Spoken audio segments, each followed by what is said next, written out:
बाकी अगर पुराने पेपर में डाउट हो भी डिस्कस कर सकते हैं, लेकिन पहले मैं यही कहूँगा जैसे शेड्यूल चल रहा है उसके हिसाब से कंप्लीट कर लो, उसके बाद तो फिर बाकी जो रह जाएंगे वो दोबारा पूछ सकते हो। मान लो जो डिस्कशन हो गया उसमें फिर भी डाउट है तो स्टिल यू कैन आस्क, उसमें कोई दिक्कत नहीं है, आप दोबारा भी पूछ सकते हो वही क्वेश्चंस। तो 2016 वाले में क्या क्या है, 8 नंबर, 34, 24, 60। और जिनके जो भी डाउट है एक साथ लिख दो so that one by one solve करे, है ना। अगर सॉल्व करके आए हो तो, नहीं सॉल्व करके आए हो तो सॉल्व करो, आराम से एग्जाम तक कर ही लो, नहीं तो अगले साल करना, कोई दिक्कत नहीं है ना। ये है, तो जिनको जब पॉसिबल है तब सॉल्व करो और डाउट उसके अकॉर्डिंग पूछो।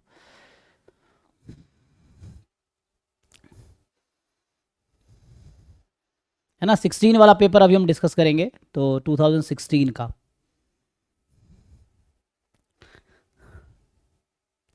चलो स्टार्ट करते, जो क्वेश्चंस हैं 8 हो गया, 10 हो गया ना। तो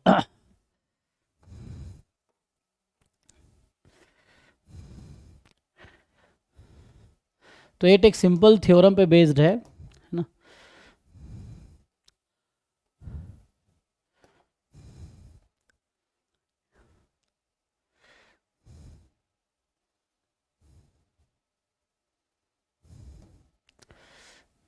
देखो, सो इसमें क्या है कि आपको बोल रहा है कि the PDF of a random variable x आपको गिवन है, ठीक है। So then the distribution of random variable y, y क्या है, इसको अगर आप लिखेंगे तो आप ऐसा लिख सकते हैं, इज इक्वल टू, अगर -2 लॉग, कि हम एक्स की पावर अल्फा लिख सकते हैं। ऐसा इसलिए लिख रहा हूँ क्योंकि हमें एक थ्योरम पता है ना, हम लोग जानते हैं कि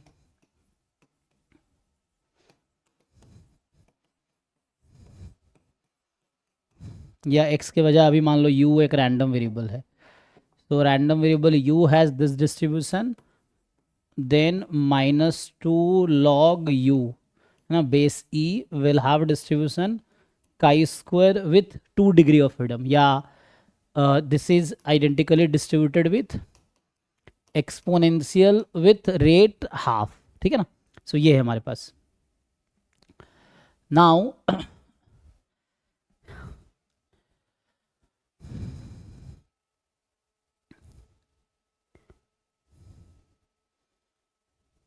ये थ्योरम लगा लो। सो देखो, कहीं ना कहीं ऑप्शन देख के ऐसे कुछ आइडिया लग रहा है कि -2 log एक्स की पावर अल्फा है। अब यहाँ से देखो, अगर ध्यान से देखोगे, सो अगर आप मान लो लेट से इस वाले क्वेश्चन में मैं अज्यूम कर लेता हूँ u is equal to x raised to power alpha, और आप लोगों को सिंपल ट्रांसफॉर्मेशन का फॉर्मूला पता है। सो अगर आप फाइंड करोगे सो इसका डिस्ट्रीब्यूशन आएगा यूनिफॉर्म 0, 1। चेक करो कैसे, इसका CDF निकाल लो। आप ये भी जानते होगे कि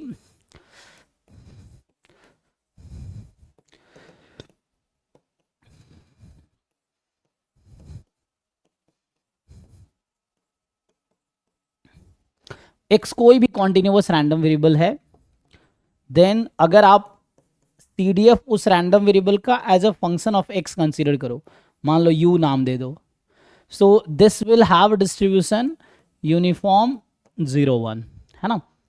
सो किसी भी रैंडम वेरिएबल का जो CDF है ना, उसको as a function of random variable consider करोगे, so that will have distribution uniform 0, 1, चाहे एक्स कोई भी कॉन्टिन्यूस रैंडम वेरिएबल हो। तो ये थ्योरम आप लगा सकते हो। सो यहाँ पे अगर आप अप्लाई करोगे इसका अगर CDF निकालोगे ना, ये PDF है, इसका अगर आप CDF निकालो, CDF कैसे निकलता है, तो इंटीग्रेट करो, इसका सपोर्ट कहाँ से स्टार्ट है, 0 से। सो इस PDF को इंटीग्रेट करो 0 to x में, तो जब इंटीग्रेट करोगे आप तो ये सिंपली x की पावर अल्फा आएगी। सो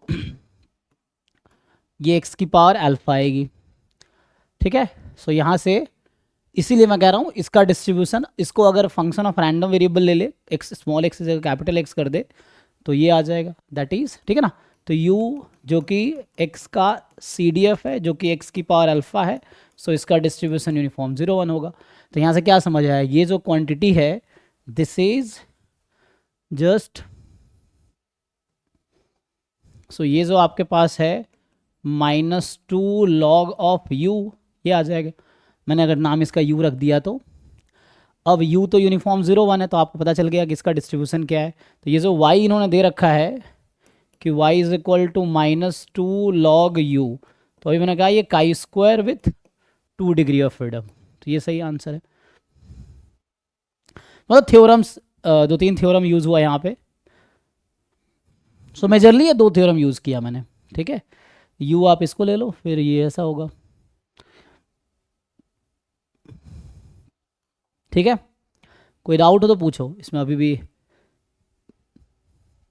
सो नेक्स्ट क्वेश्चन पे आते हैं। 8 के बाद 10 है, 14 है। बाकी ऑलरेडी आपके पास सॉल्यूशन बुक है, आप लोगों के पास सॉल्यूशन बुक है जिसमें रिटर्न सॉल्यूशन है, वहाँ भी है पिछले साल के रिकॉर्डेड लेक्चर, वहाँ से भी हेल्प ले सकते हो। स्टिल नहीं होता देन यहाँ डिस्कस करो, ये जल्दी कंप्लीट हो जाएगा, फिर मॉक टेस्ट डिस्कशन स्टार्ट होगा, तो जितना जल्दी PYQ कंप्लीट कर लो।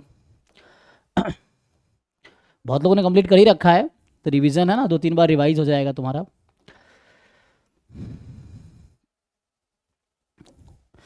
तो इसमें सिंपल है, इसमें कुछ खास नहीं है, जस्ट कोएफिशिएंट कंपेयर करना है। अगर आप है ना ढंग से पढ़ो, फिर देखो क्या गिवन है और क्या फाइंड करना, आप कोशिश करो। अब ट्राई करोगे सॉल्व हो जाएगा, लेकिन उसके लिए आपको लिखना शुरू करना होगा, है ना। सो लिखने की कोशिश करो। क्या है इसमें, इसने कहा consider simple linear regression model with n random observation. So yi की वैल्यू आपको दे रखी है, ये है ना β0 plus β1 xi plus epsilon i। तो β0 एंड β1 आर पैरामीटर्स, ओके। और अननोन पैरामीटर है small x1 x2 observed values है। तो ऑब्जर्व्ड वैल्यूज़ का मतलब है कि x1 x2 x3 ये सब नंबर्स हैं, जो रैंडम वेरिएबल्स उसकी ऑब्जर्व्ड वैल्यूज़ हैं, पॉइंट्स हैं, है ना, तो गिवन पॉइंट्स हैं। अब क्या बोल रहा है कि epsilon i are error random variables with expectation of epsilon i is 0। Covariance ये है, मतलब सिंपल कहने का मतलब है कि एप्सिलॉन i का मीन 0 है और इसका i डिफरेंट है जैसे तो 0 है, i इक्वल जैसे, मतलब एप्सिलॉन i का वेरिएंस जो है वो आपका एप्सिलॉन स्क्वायर है, सॉरी हाँ सिग्मा स्क्वायर है, सॉरी। एप्सिलॉन i का जो मीन 0 है और वेरिएंस है सिग्मा स्क्वायर। तो पूछ क्या रहा है, for the real constant a1 into n if. तो ये जो आपका summation ai yi i from 1 to n, ये एक अनबायस्ड एस्टिमेटर है β1 का, है ना। तो ये अनबायस्ड एस्टिमेटर है β1 का, इसका मतलब है कि expectation of summation ai yi i from 1 to n ये इक्वल है β1 के। अब बस इसको सिंप्लीफाई करो, कोएफिशिएंट कंपेयर कर लो, आंसर आ जाएगा। तो पूछ रहा है इनमें से क्या रिलेशंस आएंगे, है ना, ये है। तो yi क्या था आपका β0 प्लस β1 xi प्लस पुट कर दो yi की जगह, देखो क्या आता है, क्योंकि हमें xi ai में रिलेशन चाहिए।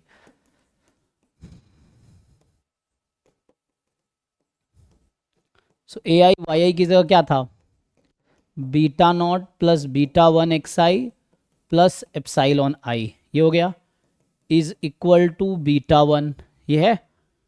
इसको जरा सिंप्लीफाई करो, तो इसको अब सिंप्लीफाई करते जाओ, आंसर खुद ही आ जाएगा।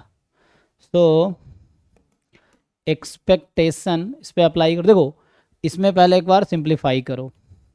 सो ai into β0 plus summation β1 ai xi, ठीक है ना, या यहाँ पे β0 ai and plus summation ai epsilon i, यही है।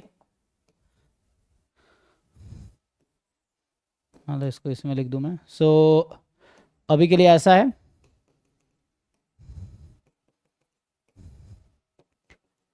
और ये इक्वल है β1 के। अब आप इसमें ध्यान से देखो, यहाँ पे जो ना सिर्फ रैंडम वेरिएबल जो है वो एप्सिलॉन i है, बाकी सब कांस्टेंट है। तो जो रैंडम वेरिएबल है वो एप्सिलॉन i सिर्फ रैंडम वेरिएबल है, β0 कांस्टेंट है, मतलब रैंडम वेरिएबल नहीं है, ai कांस्टेंट है, β1 कांस्टेंट है, ai कांस्टेंट है, xi भी कांस्टेंट है। स्मॉल xi ऑब्जर्व्ड वैल्यू है कैपिटल xi का, मतलब ये कांस्टेंट है। एंड एप्सिलॉन i बस आपका रैंडम वेरिएबल, इसका मीन 0 है, वेरिएंस सिग्मा स्क्वायर था। तो अप्लाई करो, ये तो कांस्टेंट्स हैं, इस पर काम तो करेगा नहीं, तो एक्सपेक्टेशन कांस्टेंट का कांस्टेंट ही रह जाता है। सो समेसन भी β0 पे ही आएगा, सो आई फ्रॉम 1 टू, ये एज इट इज़ लिख रहा हूँ, यहाँ बीटा 1 तो काम है ना, समेसन तो इस पे आएगा ए आई एक्स आई, और यहाँ एक्सपेक्टेशन लगाओ। देखो तो ये सब कांस्टेंट था, एज इट इज लिख दिया, बस बीटा नॉट को समेसन के बाहर लिख दिया, बीटा 1 को समेसन के बाहर लिख दिया। अभी क्या होगा, so summation a i expectation of epsilon i, this is beta 1। अब खुद से देखो अब क्या होगा।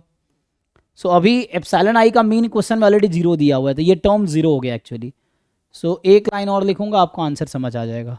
सो सिंपली यहाँ से हुआ beta not time summation a i i from 1 to n, और ये हो गया beta 1 time summation a i x i from 1 to n, और ये हो गया 0, तो 0 इंटू समथिंग 0, तो ये आ गया बीटा 1। अब यहाँ अगर ध्यान से देखो आप, तो राइट साइड में सिर्फ बीटा 1 है, हमें कोएफिशिएंट कंपेयर करना है। इसको मैं लिख सकता हूँ राइट साइड को 0 time beta not plus 1 time beta 1, right side को। देखो किसी को डाउट है तो यहाँ तक, अब एक लाइन में आप आंसर बता पाओगे। सो ये आपका क्वेश्चन था एक्चुअली, ठीक है। अब बताओ क्या होगा, देखो। सो लेफ्ट और राइट को कंपेयर कर लो, you compare left side and right side.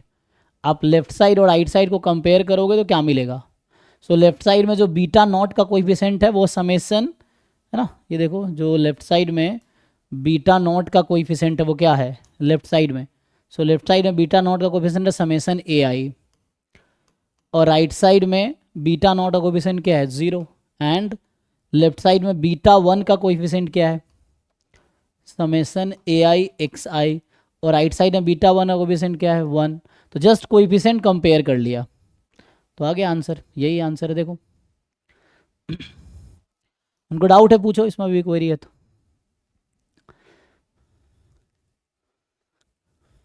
Just Y I put किया, वाई आई में सिर्फ एप्सिलॉन आई रैंडम वेरिएबल है, वाई आई रैंडम वेरिएबल है एप्सिलॉन आई की वजह से, एप्सिलॉन आई रैंडम वेरिएबल है, एंड देन एक्सपेक्टेशन लगाया एंड कंपेयर कर लिया कोएफिशिएंट को बीटा 1 को, बीटा नॉट एंड बीटा 1 का,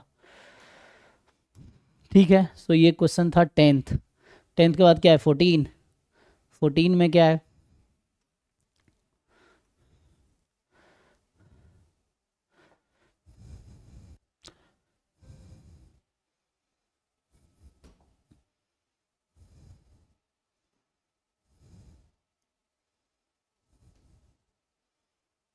देखो इसमें कह रहा है x1 x2 xn क्या है तुम्हारे पास, एक्सपोनेंशियल 1 है ना, यही समझ आ रहा है कि each x I has distribution exponential with parameter 1। अब यहाँ पे क्या बोला है nth ऑर्डर स्टैटिस्टिक्स मैक्सिमम है, ठीक है, तो इजी है ना, इसको स्टार्ट करो, बाद में लिमिट लगाएंगे। So limit n tends to infinity probability nth order statistics less than equal to, इसको उधर भेज दो, तो ये 2 प्लस लॉग n हो जाएगा, ठीक है। तो मैं यहाँ से कंटिन्यू कर रहा हूँ। सो ठीक है, इस वाले टर्म को हम ऐसा लिख सकते हैं, क्या किया लॉग n को उधर भेज दिया। अब ये nth ऑर्डर स्टैटिस्टिक्स के बारे या तो तुम्हें CDF डायरेक्टली पता होगा या तो CDF का फॉर्मूला यूज़ कर लो। तो ये कुछ नहीं, CDF nth ऑर्डर स्टैटिस्टिक का, तो या तो उससे कर लो या कई सारे ऑप्शंस हैं, थ्योरम है ना, 2-3 थ्योरम लगा सकते हो। एक तो थ्योरम ये है कि जो CDF of nth order statistic चाहे वो डिस्क्रीट हो या कॉन्टिन्यूअस हो, ये सिंपल थ्योरम है। अगर हमारे पास x1 x2 xn suppose it is IID random variable with CDF fx, मान लो ऐसा है, then CDF of nth order statistics का जो फॉर्मूला होता है ये आपको पता ही होगा, CDF ऑफ x, क्योंकि ईच रैंडम वेरिएबल का CDF fx है, इसकी पावर n, यही फॉर्मूला है। सो ये सिंपल, ये अप्लाई कर लो। तो ये जब अप्लाई करोगे तो ये कुछ और नहीं, दिस इज समथिंग, इसको आप ऐसा लिख सकते हो, ये तो है limit n tends to infinity, this is the CDF of nth order statistic at point 2 plus log n, यही है। और इसको अगर ब्रेक करोगे तो क्या होगा, limit n tends to infinity CDF of x, तो जो CDF ऑफ एक्स मैं वहाँ लिख रहा था ये इसका CDF होगा। तो आप सबको पता होगा कि इस PDF के करस्पॉन्डिंग CDF क्या आएगी। तो एक्सपोनेंशियल का CDF सबको पता ही होगा, ये आएगी when x is more than 0। तो ये CDF आता है, ये यूज़ कर लो। तो अगर ये यूज़ करोगे तो ये CDF ऑफ x की पावर n, तो ये अभी स्मॉल x है मान लो, है ना, जो मैं ये वाला थ्योरम यूज़ करूँगा। So will use this. nth order statistic का CDF जो है x के CDF की पावर n हो जाती है, ठीक है ना। तो तो यहाँ होगा CDF ऑफ x जो कि है 1 माइनस ई की पावर माइनस एक्स। तो यहाँ x है इसलिए यहाँ पे x है, तो यहाँ पे तो 2 प्लस लॉग n है, तो x की जगह आएगा 2 प्लस लॉग n, और इस पूरे की पावर हमें लेना है n according to theorem. CDF of x उसकी पावर n, तो CDF तो ये है मेरा। अब x के प्लेस पे यहाँ 2 प्लस लॉग n है, तो x के प्लेस पे 2 प्लस लॉग n आया, ब्रैकेट में लिखो सही रहेगा ऐसा, ठीक है। ये वाला फॉर्मूला यूज़ किया, CDF 1 माइनस ई की पावर माइनस एक्स, तो x जो रहेगा वही रखेंगे ना। तो यहाँ से क्या आ गया, अब इसको थोड़ा सिंप्लीफाई कर लो, तो ये आ गया limit n tends to infinity 1 minus e की पावर माइनस 2 और ई की पावर माइनस लॉग n जो कि है 1/n इसकी पावर n। अब आप जानते होंगे फिर से एक फॉर्मूला होता है, जैसे मैं अगर लिखूं 1 प्लस के इंटू, तो ये आता है e की पावर k, आप सब जानते हैं, है ना। अगर यहाँ माइनस होगा तो माइनस हो जाएगा, कोई दिक्कत नहीं।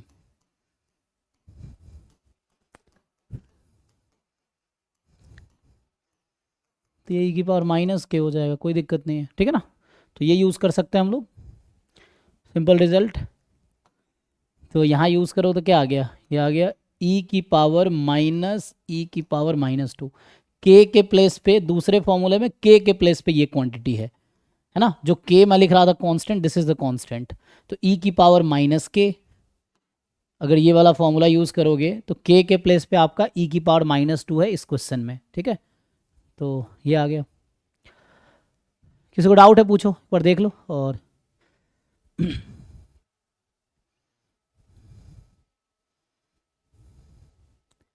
कौन सा आया,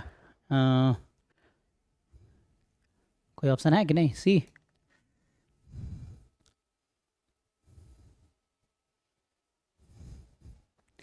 चलिए नेक्स्ट क्वेश्चन पे आते हैं। सो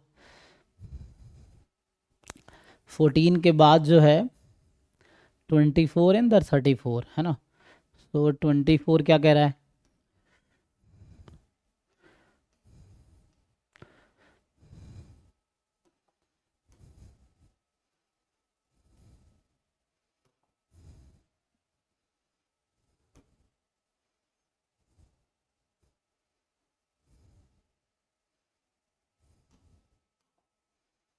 सो ए एन की वैल्यू है ई की power minus 2n sine n, b n है ई की power minus n square sine n का whole square, then a n converges बस series b n does not का, अच्छा सीरीज की बात कर रहा है ना।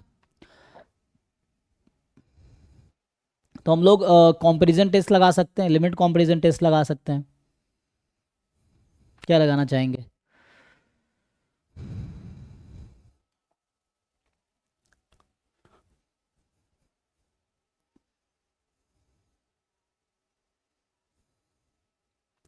देखो तो अगर ए एन को ठीक से देखें हम लोग, so a n is actually sine n upon e की पावर 2n काइंड ना, इस टाइप का कुछ है। एंड अगेन बी एन को भी ठीक से लिखे तो ये है n square sine n square upon e की पावर n, इस टाइप का कुछ है। तो एक चीज़ है ना, पहले तो आपको पता होगा सीरीज कन्वर्ज करने के लिए लिमिट को जीरो पे होना ज़रूरी है, मतलब नेसेसरी है, सफिशेंट नहीं है। सो सीरीज कन्वर्ज करेगी, so n has to have limit zero. तो लिमिट तो ठीक है, एन टेंस टू इन्फिनिटी लगाओगे दोनों ज़ीरो पे ले जाएगी, ठीक है। अब हमें इसको टेस्ट करना था, एक तरीका ये है कि अगर मैं लिमिट कंपैरिजन टेस्ट लगाऊं, कंपैरिजन टेस्ट लगाओ, जस्ट कंपैरिजन टेस्ट। सो आप तो ये जानते हैं कि sine n is less than equal to 1 for all n belongs to natural number, ठीक। तो साइन एन अपॉन ई की पावर 2n, ई की पावर 2n पॉजिटिव नंबर है, दोनों तरफ मल्टीप्लाई करेंगे फर्क नहीं पड़ेगा। सो 1 अपॉन ई की पावर 2n। अब देखो इसके करस्पॉन्डिंग सीरीज की बात करो।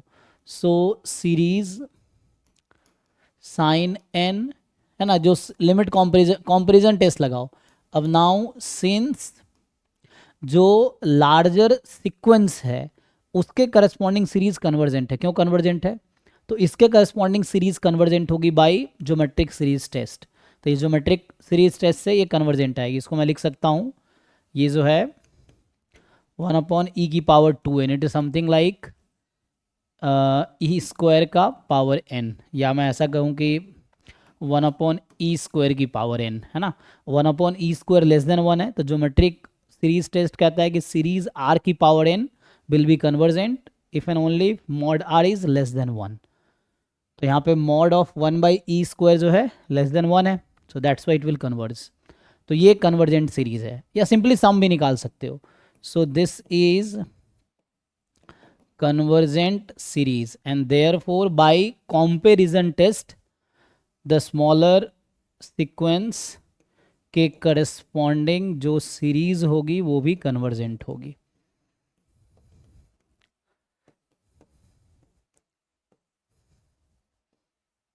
ठीक है, इसमें किसी को डाउट है? हाँ बताओ। तो ये तो पहला है कि ए एन कन्वर्जेंट है, ये कह रहा है A N does not converge, से तो गलत है ना। और अब बचा ए सी में डिसाइड करना। So b n does not converge, b n converge. अब बी एन के बारे में सोचो।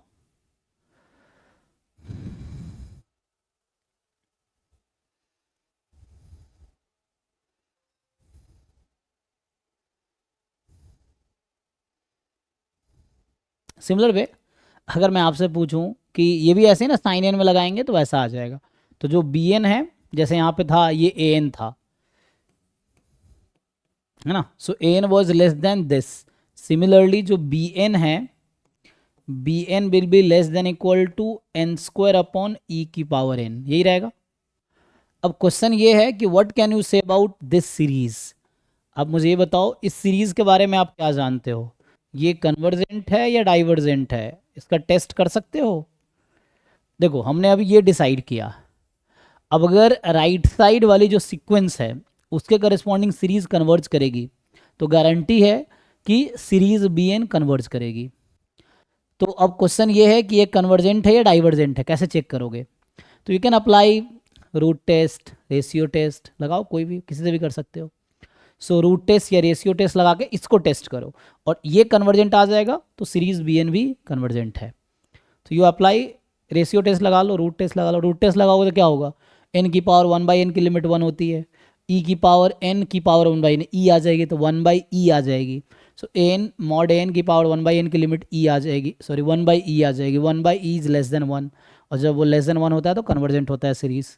तो इसका मतलब this is convergent by root test या रेशियो टेस्ट, कोई भी अप्लाई कर लो आप। रेशियो टेस्ट से भी आ जाएगा लेस देन 1, तभी 1 बाई ई आएगा। This is convergent. So since this is convergent, this implies series bn is convergent। हो गया, तो दोनों convergent है। देखिए जिनको डाउट है पूछ। Suppose N square, G N square ई के पावर एन सपोज डाइवर्जेंट होगा तो हम बी एन के बारे में कुछ नहीं बोल हाँ, सकते कुछ ना। नहीं बोल सकते, वन वे थ्योरम है ये। तो अगर राइट साइड वाली कन्वर्स कर रही है तो लेफ्ट साइड वाली गारंटी है, अगर राइट साइड वाली डाइवर्स कर जाती तो हम bn के बारे में कुछ नहीं कह सकते। कन्वर्ज भी कर सकती है, डाइवर्ज भी कर सकती है, आपको फर्दर टेस्ट करना पड़ेगा कोई और तरीके से, तो वैसा हम कुछ नहीं कह सकते। ठीक है, तो दोनों यहाँ कन्वर्ज कर रही है। तो ये सब वन वे स्टेटमेंट है। तो वन वे वाले में अगर इफ वाला चीज फॉल्स हो जाता है तो आप कंक्लूजन को कुछ नहीं कह सकते हो, ट्रू फॉल्स कुछ भी हो सकता है।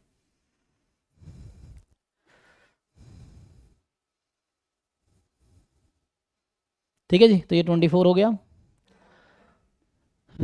आगे जो डाउट है 24 के बाद 34। सो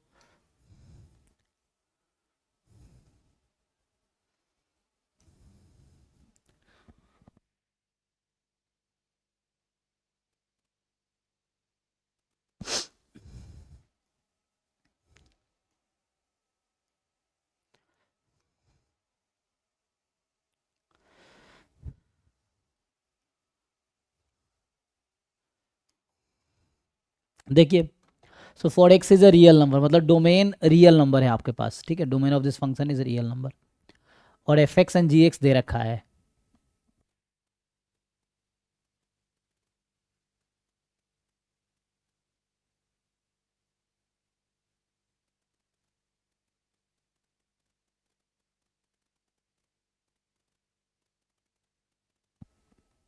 सो ये MSQ क्वेश्चन है ना, इज आर ट्रू, तो इज आर है। तो अब एक बार सोचिए कि जैसे limit x tends to 2 + fx, अब सोच के देखिए, तो x 2 के राइट हैंड साइड में है, मतलब 2 + एप्सिलॉन टाइप का है ना x है, तो ये हो जाएगा cos पाई, और अप्रॉक्स 2 ही है, तो cos 2 पाई कहाँ अप्रोच करेगी, cos 2 पाई मतलब cos 0 1 पे अप्रोच करेगी, क्योंकि cos तो कॉन्टिन्यूस फंक्शन है, तो कोई दिक्कत नहीं है, तो 1 पे प्लस। अब यहाँ दिक्कत है, ये एक्स स्क्वायर है, तो एक्स स्क्वायर है तो एक्स अप्रोचेस टू 2, तो x square will approach to 4, है ना, 4 का राइट हैंड लिमिट होगी, तो 4 पॉइंट समथिंग आएगा, तो उसकी इंटीजर वैल्यू 4 ही आ जाएगी, ठीक है, तो ये तो हो गया 5। Limit x tends to 2 - fx, अब अगेन एक्स 2 को अप्रोच करिए लेफ्ट साइड से, क्योंकि कॉस कॉन्टिन्यूस फंक्शन है तो वैल्यू सेम होगी, तो अगेन कॉस 2 पाई ही रहेगा, तो कॉस 2 पाई अगेन 1, ठीक है। अब आगे प्लस, एक्स की वैल्यू 2 से स्लाइटली कम है, मतलब इट्स अ 2 - एप्सिलॉन, फिर epsilon is a positive real number, तो एक्स स्क्वायर जो होगा वो 4 से स्लाइटली कम होगा, है ना, जब एक्स की वैल्यू 2 के लेफ्ट नेबरहुड में है, तो आप लोग ऑलरेडी जानते ही हैं, सो ये 2 है तो इधर 2 प्लस, इधर 2 माइनस, और ये जो गैप जो आपको यहाँ पे दिख रहा है वो बहुत स्मॉल है, जो आप इमेजिन नहीं कर सकते, उससे भी कम है, मतलब राइट लिमिट होने का मतलब बहुत क्लोज है 2 के, sufficiently close, so but equal नहीं है ना, टेंस टू का मतलब डिलीटेड नेबरहुड यहाँ पे है, सो एक्स की वैल्यू 2 से स्लाइटली स्मॉल है, तो अगेन 1.999 टाइप का, स्क्वायर करेंगे आप तो वो 3.999 टाइप का आएगा, 4 के एक्ससीड नहीं करेगी, है ना। सो प्रॉब्लम क्या है कि जब x 2 को अप्रोच कर रही है लेफ्ट साइड से, so x square will approach to x minus, लिख 2 माइनस लिखने वाले नेगेटिव हो गया, कुछ लोग बच्चे जो बिगिनर्स होते हैं उनको लगता है -2 है, इट्स नॉट -2 है ना, तुम्हें समझना 2 ऊपर माइनस का मतलब लेफ्ट हैंड लिमिट है, तो तो सर 2 माइनस मतलब 1.999 उस टाइप का एक्स है कुछ, स्क्वायर करेंगे 4 से थोड़ी कम आएगी, 3.9 के अप्रॉक्स आएगी, तो उस पर इंटीजर वैल्यू लेंगे आप तो यहाँ आपको 3 मिलेगी, तो ये आई 4, left hand right hand limit equal है नहीं, तो एफ एक्स तो कॉन्टिन्यूस हो नहीं सकता, ठीक। और चूंकि साइन तो हमेशा पूरे आर पे कॉन्टिन्यूस है, साइन पाई एक्स भी पूरे आर पे, इसमें कोई दिक्कत नहीं होगा, तो अभी अप्लाई करो, ये ओके है, तो ये तो ओके है, ठीक है।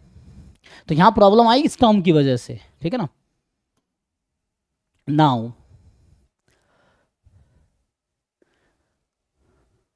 है ना, अगर तुम चाहो तो फाइंड करके भी देख सकते हो, limit x tends to 2 + gx, तो cos 2 pi 0, limit x tends to 2 - gx 0, g of 2 0, तीनों इक्वल है, तो कॉन्टिन्यूटी का डेफिनेशन आप लोग जानते हैं, तो g तो कॉन्टिन्यूस है।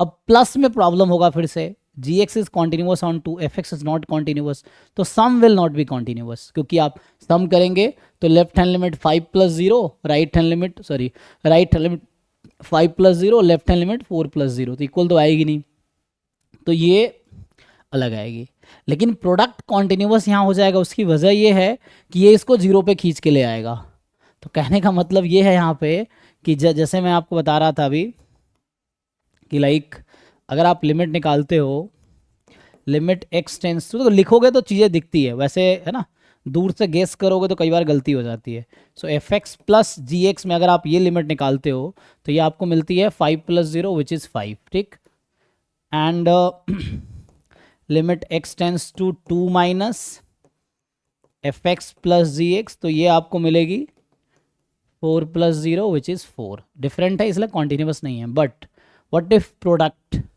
अब प्रोडक्ट में देखो क्या डिफरेंस आएगा, तो यहाँ पे तो सम हुआ ना इसलिए अलग अलग आंसर आया, अब यहाँ अगर प्रोडक्ट लगा दूँ तो 5 × 0 0, 4 × 0 0 और f0 अगेन 0, तो ये इक्वल हो जाएगा, तो ये वाला सही हो जाएगा, तो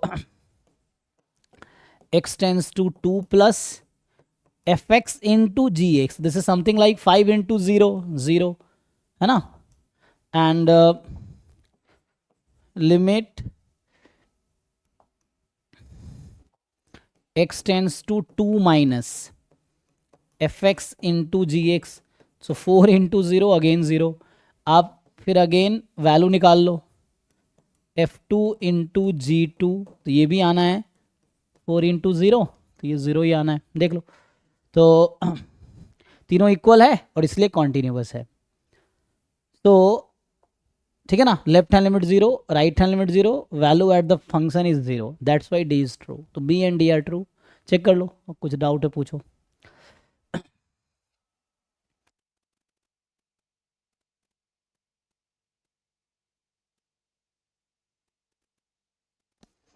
ठीक है जी. तो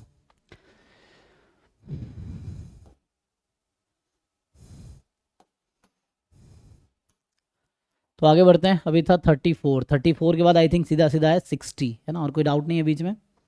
सो 34 के बाद बाकी सब ने कर लिए हैं. सो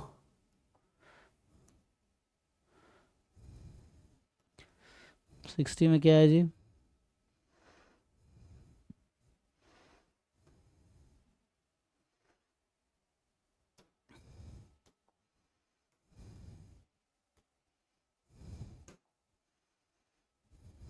देखो ये अच्छा क्वेश्चन है. सो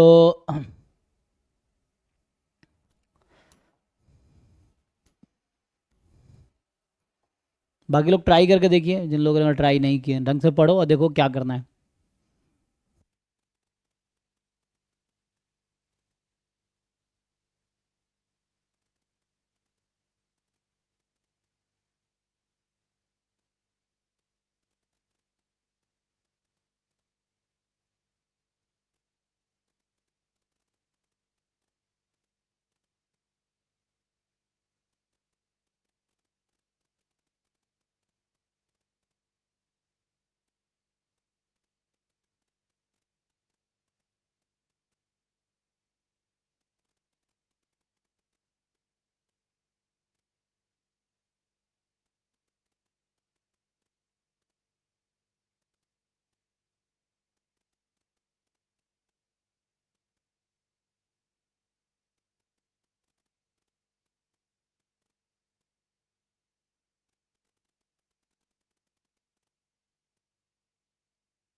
देखो. सो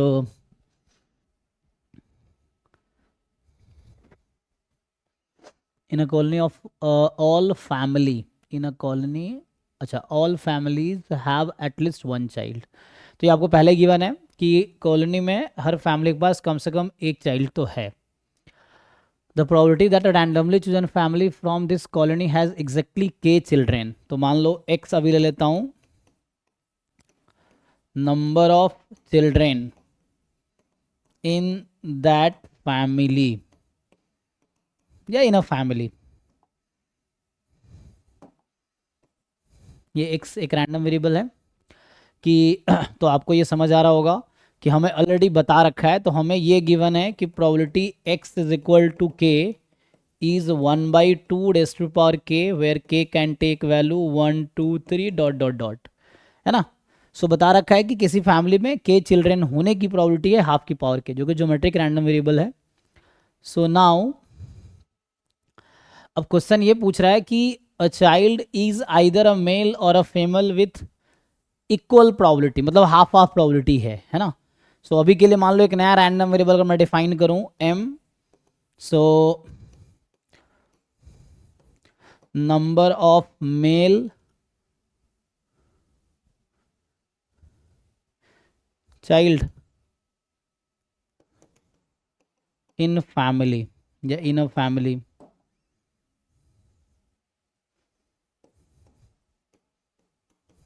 एंड सिमिलरली f एक दूसरा रैंडम वेरिएबल लेते हैं.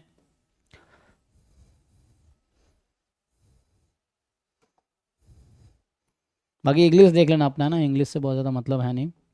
तो ये है now the question is, so what is support of m and what is support of f, है ना।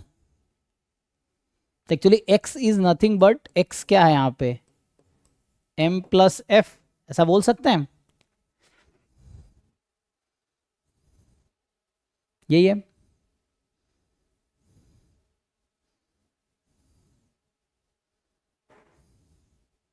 इन अ पर्टिकुलर फैमिली, यही है ना। सो नाउ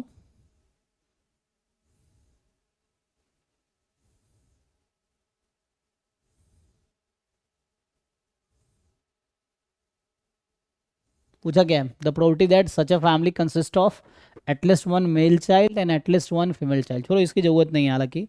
तो हमसे ये पूछा गया है क्या प्रोबेबिलिटी है कि such a family consist of at least one male child and at least one female child.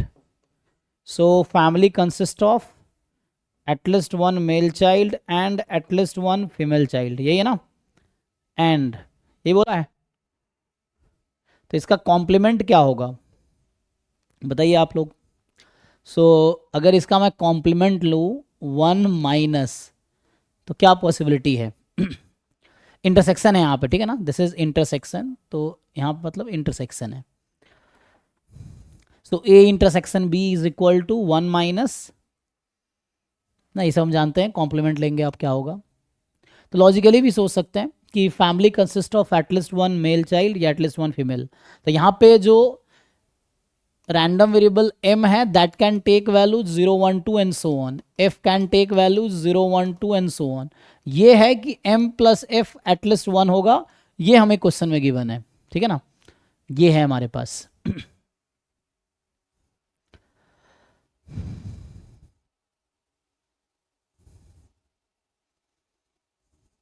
तो क्या कहना चाह रहा है ये कि you remove those cases where family has 0, ये वाला केस हम हटा दो, ये कहना चाह रहा है you remove those cases where family has 0 mail child और 0 फीमेल चाइल्ड, वो केस हटा दो, यही है इसका complement. Family consist of at least one male and at least one female, it's 1 minus those families which has no male, no मतलब हाँ no male child और no female child, no male children या फीमेल चिल्ड जो भी है। सो ठीक है ना, तो मतलब मैथमेटिकली समझो, इंग्लिश अपने हिसाब से देखना।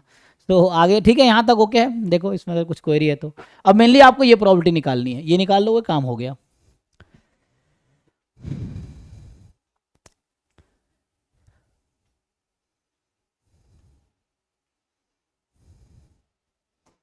ठीक है, देखिए अब how to find this probability, how to find probability m is equal to 0. So you know theorem of total probability, probability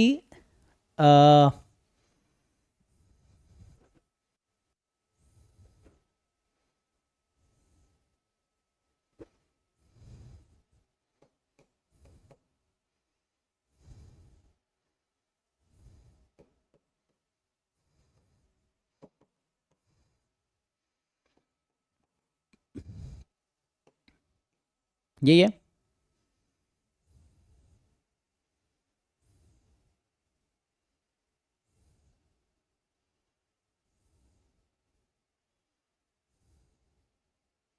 अब वही है, एक्स को हम लिख सकते, जो शुरू में लिख रहे थे ना, x is male plus female, यही ना, ऐसा है। और हालांकि इसका सपोर्ट 0 से स्टार्ट हो रहा है, 0 1 2 डॉट डॉट डॉट, इस तरह से है।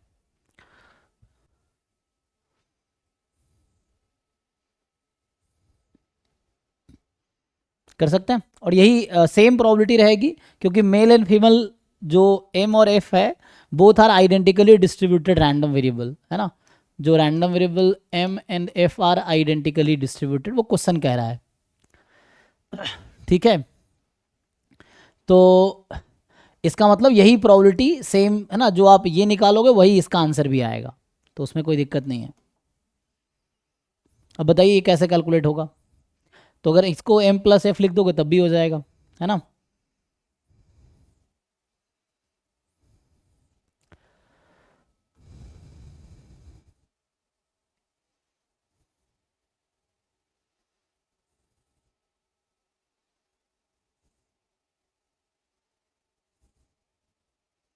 बताओ जी क्या लिखें? तो इसका मतलब है कि समेसन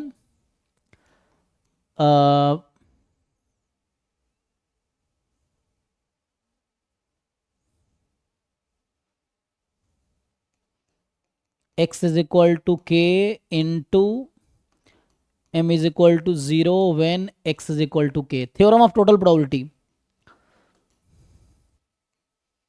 यही है। देखो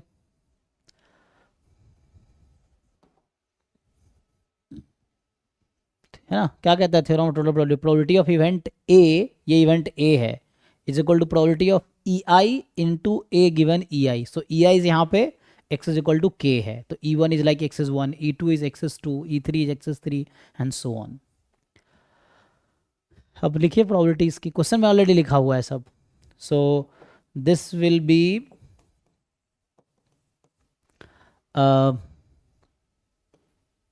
समेसन के फ्रॉम 1 टू इन्फिनिटी, ये तो है हाफ की पावर के, ये ऑलरेडी क्वेश्चन में गिवन है कि the family has k children, probabilities half की पावर के। Now if the family has k children, given है आपको कि if family has k children then what is the probability that family has no male child या no male children ना। तो इसका क्या मतलब है? ऑल आर फीमेल, क्योंकि फैमिली में टोटल क्या था, मेल प्लस फीमेल। सो के चिल्ड्रेन फैमिली में है, तो क्या प्रोबेबिलिटी है कि देर इज नो मेल, तो मतलब ऑल आर फीमेल, तो फीमेल होने की हाफ प्रोबेबिलिटी, मेल होने की हाफ प्रोबेबिलिटी है, तो हाफ की पावर के ये रहेगा। ये हाफ आया जो गिवन था उसकी वजह से, इसकी वजह से ये वाला, और ये वाला आया है उस लाइन की वजह से कि a child is either a male or a female with equal probability.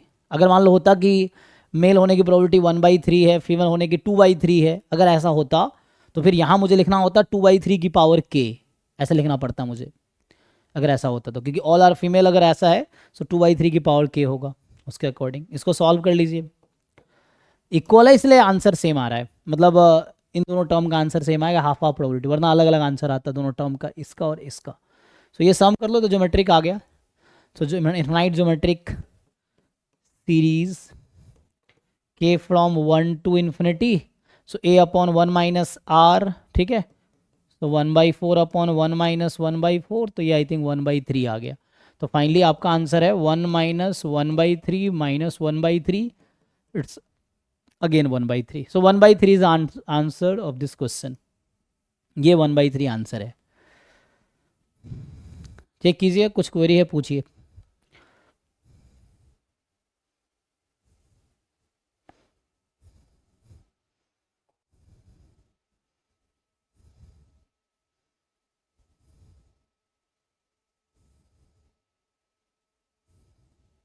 Okay जी, चलिए आगे बढ़ते हैं। तो ये 60 नंबर क्वेश्चन था 2016 पेपर का। तो 2016 में और कोई क्वेश्चन है तो पूछ सकते हो, नहीं तो हम लोग 2015 पे आते हैं। तो जो लोग 2015 का पेपर सॉल्व करके आए वो डाउट बता सकते हो चैट में, तो हम 1 बाय 1 सॉल्व करके देखेंगे, है ना। ये है